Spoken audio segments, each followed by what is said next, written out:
So Einstein's your biggest buddy, right? And you're thinking 1905, dang, 1905, you're sitting there working as a Swiss patent clerk, and you're gonna go ahead and publish something called special relativity? And that's already enough, right? But not only was he publishing a paper on special relativity, that paper was also, it was the second paper they published at the same time, and that was on the photoelectric effect. So he explained the previous video, how quantum explanations of light can explain why, all that stuff that we did in the previous video about the photoelectric effect. Effect, wow, this is terrible. E-F-F-E-C-T. Okay, so all that's great, but we've been talking about the energy of light, where it's h times the frequency. And I've been writing in green for Washington University. Let's go to seafoam green. No, that doesn't really work. Let's go to red because it's the other color of Washington University. They want to be known as Washington University in St. Louis, or Woostle, but everybody around here calls them WashU. And WashU is pretty awesome for several reasons, but one of the reasons WashU is awesome is that in 1921 or 2 or something, maybe it was even 1923, WashU hired Compton. His name was Arthur Holly Compton. He had a brother too, don't confuse them. We're talking about A.H. Compton. And I'm talking about when he was hired, he had been working in England and on the boat to the United States. See, on the boat to the United States, they didn't have Wi-Fi, so his iPod was essentially useless to do any surfing, and his iPad and his iPhone, it was all just sitting there in a wooden crate. But Compton had some time to think, and on a napkin with the boat thing here, it was like a picture of the boat, and it had some boat stuff on it, and it was a napkin from the boat that he was taking from England to the United States. He sketched out this beautiful experiment. He said, I'ma do my effect.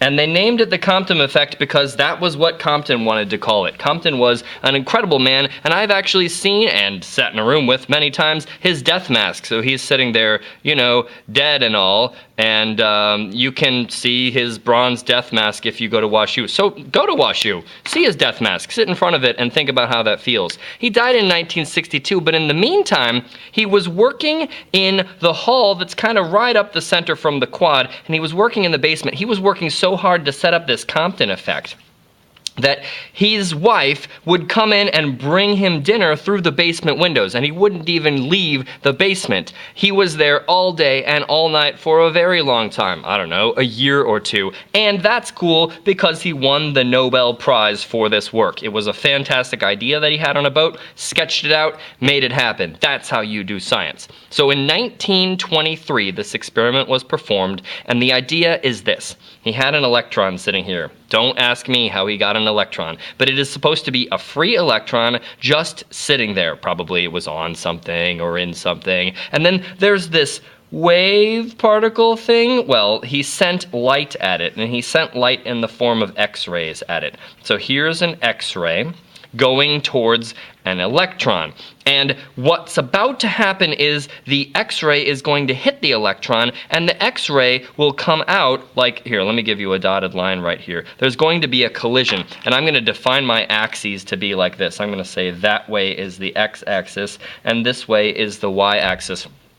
And what's about to happen is that X-ray will bounce off of the electron, and it will be like this now. And the reason I've stretched out my little wave packet a little bit, oh, it's going to hit Compton's death mask. Oh no, it goes that direction. The reason I've stretched it out just a little bit in wavelength is because the wavelength will change. So I'll say that this is the initial wavelength over here, and I'll say that this is the after collision wavelength.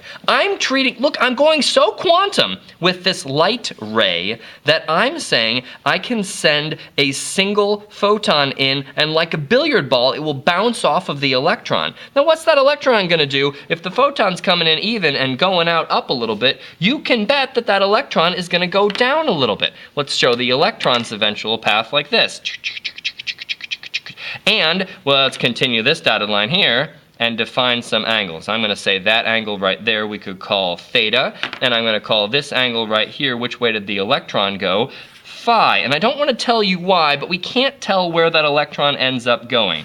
It has some momentum afterwards. That's the momentum of the electron, and I don't have to put a prime on it because the electron's momentum afterwards is the only momentum the electron ever had. It starts with no momentum at all. It's just a free electron sitting there.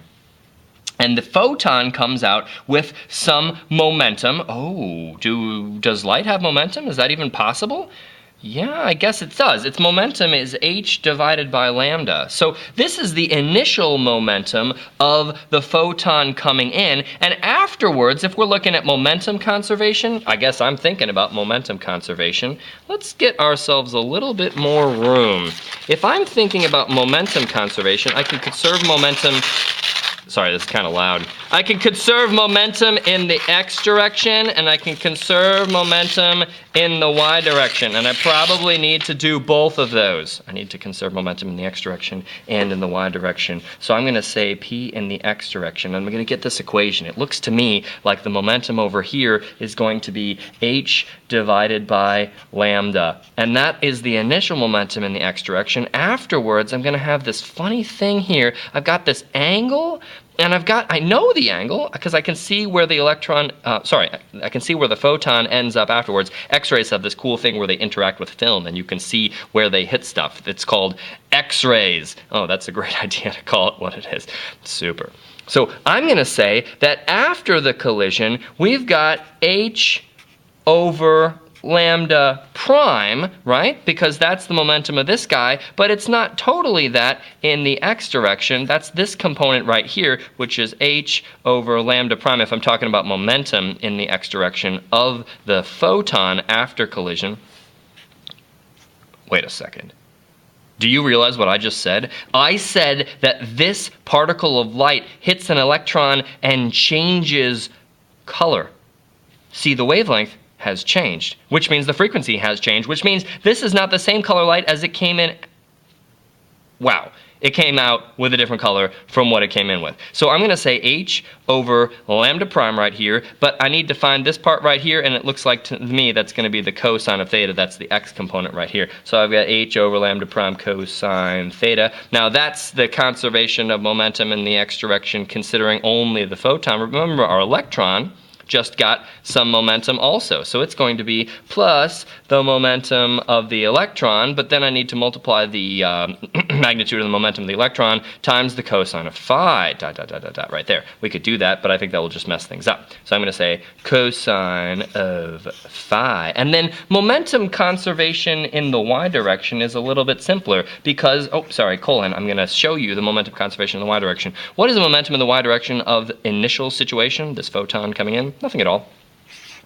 And then it's going to be equal to, well, the momentum in the y direction of this guy is simply, well, it's going to be h over lambda prime times the sine, I guess, times the sine of theta, and then I have to subtract because, see, my electron has negative momentum the way I've set it up. Of course, all these will reverse really evenly. It doesn't matter if your photon goes up or down, whatever. And then I'm going to subtract the momentum of the electron after the collision times the sine of phi. Okay, some cool symmetry between those two equations. Also, energy must be conserved. So we got momentum conservation in x and in y. Momentum conservation is very, very strict because we have to have it in all dimensions. In z, we don't have any momentum ever. We've set this up so it's in the xy plane. That was smart, right? Good idea. Yes. Oh, good. Okay, so now we also have energy conservation, and the energy that is initially coming in is h times frequency. But what if you don't like h times frequency? What if you want to be completely in wavelength? And I kind of want to also. You remember that speed is frequency times wavelength. So if I want to find out what frequency is, well, it's going to be c over lambda. So check this out. This is hf, but it's going to be also, hc over lambda. That's the initial energy of this incoming X-ray, and the final energy of the outgoing X-ray. It doesn't have components, so I'm just going to add on the energies, right? It's going to be hc over lambda prime, and then I have to add in the energy of this electron, right?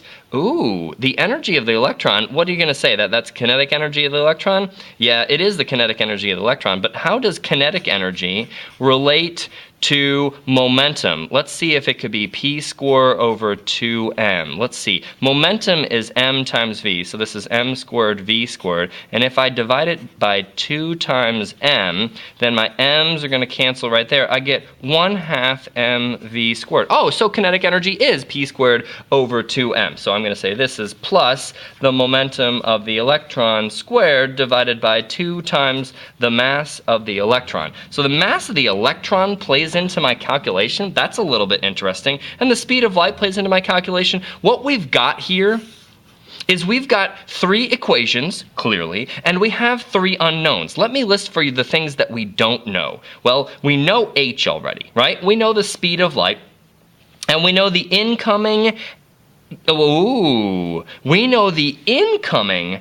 wavelength of the X-ray, but we don't know the outgoing wavelength of the X-ray. And the other thing that we don't know is the angle at which this electron left. And the final thing that we don't know is the velocity of the outgoing electron. So we want, I guess it might be interesting to completely solve this equation, to get things like the final wavelength of our photon that came in, and we might also want the, well, you could talk about the momentum or the energy or just the velocity of the electron, and we also might want to know which way that electron seems to be going. So we could want all of those things. The coolest thing to do is to combine all these equations and solve for the shift in wavelength.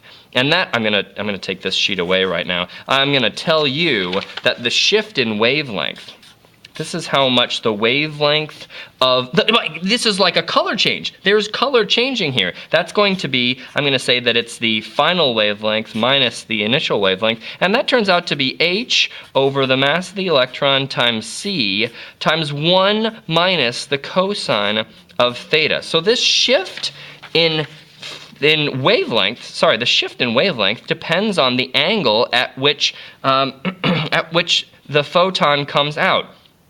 Does that make sense? If I have a maximal shift right here, wait a second, the cosine. Okay. So if the cosine is 0, then that means that the photon has not been deflected. If theta equals 0, then cosine theta equals 1, which means I have 1 minus 1, which means that there is no shift. So delta lambda is 0. Okay, so that means it means your X-ray missed your electron, tough guy. Try again. What if theta is 180 degrees? Ooh, then cosine of theta is -1. So delta lambda is, well, I'm going to have 1 minus -1. Delta lambda is going to be 2 times h divided by the mass of the electron times c. So this is the maximal shift in the wavelength. It doesn't mean that the wavelength is going to go to 0 or something. It means that that's the most it can possibly shift by twice its initial momentum, right? Because we know, oh gosh, divided by m. Interesting. Very interesting. I want you to play around with this, see if you can do the derivation that is required from right here. My students are required to do this combination of equations, so I'm not going to put it on the internet. They can find it other places if they're astute, but really that sort of spoils the fun of it if you're just finding somebody else's derivation and writing it down. Good luck. Compton effect, pretty awesome. Props to WashU. What? So Einstein's your biggest buddy, right? And you're thinking 1905. Dang, 1905, you're sitting there working as a Swiss patent clerk, and you're going to go ahead and publish something called special relativity? And that's already enough, right?